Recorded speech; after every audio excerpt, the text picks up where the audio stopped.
Hello and welcome back to my channel. मैं शिखा चौधरी आज फिर हूँ आपके सामने अपना कॉमर्स ट्यूटोरियल लेके। स्टूडेंट्स यूनिट बाय यूनिट जाते हुए फर्स्ट चैप्टर मैंने अपना बिजनेस स्टडीज़ का कंप्लीट करा दिया था। That was about business, trade and commerce. Okay, आज हम अपना second unit that is about forms of business organization business studies class 11th का सेकेंड यूनिट स्टार्ट करेंगे।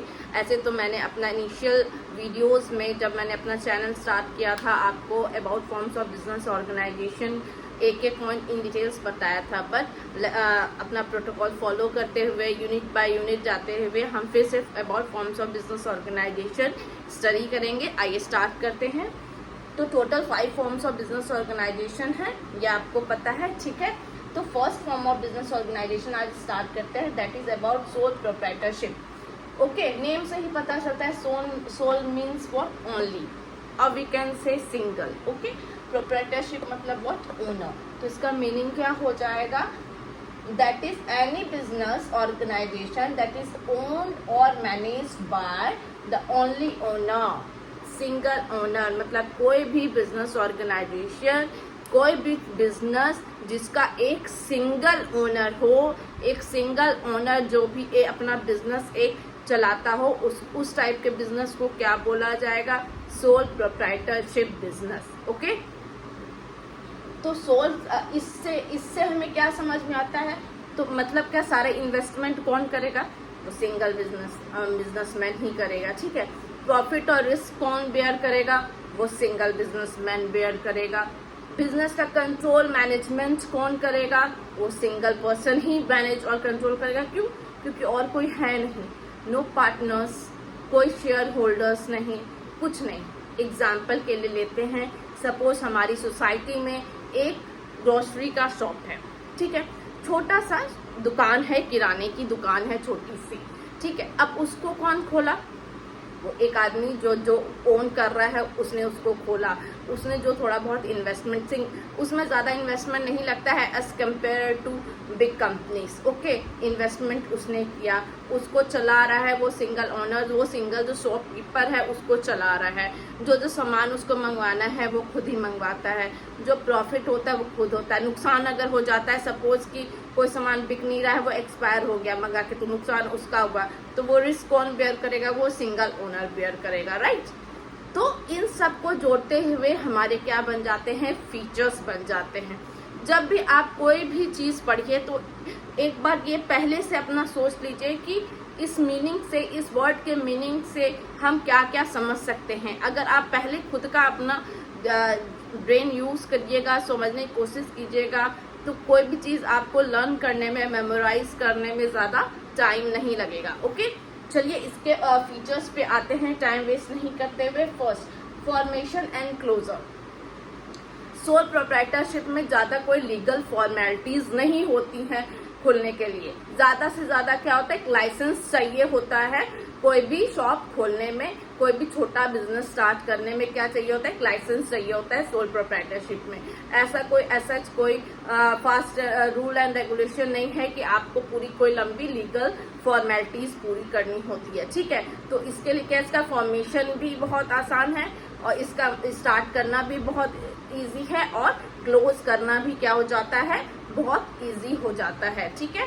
Second point, liability. Liability unlimited होती है, क्योंकि लायबिलिटी बियर करने वाला वो एक सिंगल आदमी रहता है, एक सिंगल पर्सन रहता है। वो अपनी लायबिलिटी, अपनी जो लायबिलिटी होती है किसी पे क्या कर डिस्ट्रीब्यूट नहीं कर सकता है। जितने भी उसको नुकसान हो जाएंगे वो सब क्या करेगा, वो खुद बियर करेगा। सपोज कीजिए कि उसकी दुकान में आग लग गई, चोरी हो गया, कौन बेयर करेगा नुकसान, वो करेगा। अगर उसने इंश्योरेंस नहीं करवाया है, नुकसान किसका हुआ, उस पर्सन का हुआ, राइट। फिर क्या है, sole risk bearer plus profit.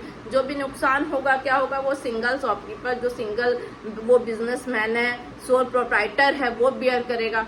हाँ, अगर उसका प्रॉफिट भी अगर हो रहा है, डिमांड ज्यादा हो रही है, जितने भी आसपास के लोग हैं या दूर दराज के वो फेमस होता है, सब उसी के पास आ जाते हैं। सपोज कीजिए कोई ब्यूटी पार्लर है, ठीक है, ब्यूटी पार्लर है, अब वो स्टार्ट किया, तो थोड़े बहुत कस्टमर्स आते थे। धीरे धीरे क्या हुआ, एक से दूसरे से तीसरे से पता करते करते सबको पता किया कि भाई वो जो ब्यूटी पार्लर नया ओपन हुआ है उसमें सर्विस बहुत अच्छी प्रोवाइड होती है। आफ्टर सर्विस भी दिया जाता है, मतलब मसाज अच्छे से किया जाता है, फेशियल अच्छे से किया जाता है, सब कुछ बहुत अच्छी सर्विस होती है। जो वहाँ का इंटीरियर डिजाइन है वो भी बहुत अच्छा है। तो क्या हो गए, ज्यादा से ज्यादा क्या होता है, कस्टमर्स लोग अट्रैक्ट हो रहे हैं। तो क्या हो रहा है, उसका बिजनेस बहुत अच्छा चल रहा है, उसको बहुत प्रॉफिट हो रहा है। ठीक है, तो इन दैट केस क्या हुआ, उसको प्रॉफिट हुआ। तो प्रॉफिट कौन, सारा लाभ जो है, जितनी प्रॉफिट है वो भी तो उसी को मिलेगी। अगर उसका नहीं चला तो नुकसान भी उसी को होगा, और उसका लॉन्ग रन में चल गया तो क्या होगा, उसको फायदा भी उसी को होगा। सब कुछ नुकसान और फायदा वो सिंगल बिजनेसमैन का ही होगा। ओके, फिर हमारा कंट्रोल, सब कुछ मैनेजमेंट। अब वो एम्प्लॉयज रखा है, मान लीजिए पार्लर में एम्प्लॉय रखा है, ठीक है, उसको वो सही से काम कर रहा है कि नहीं, क्या क्या मतलब ब्रांडेड सामान आ रहे हैं कि नहीं, कोई एक्सपायरी प्रोडक्ट तो यूज नहीं हो रहा है, सब कुछ कंट्रोल करना, मैनेज करना, वो किसके हाथ में होता है, वो सिंगल पर्सन के हाथ में होता है। वो किसी पे वो नहीं कर सकता। अगर सपोज कीजिए किसी ने एक्सपायरी प्रोडक्ट लगा दिया किसी को, जिससे कस्टमर को क्या हुआ, रिएक्शन हो गया।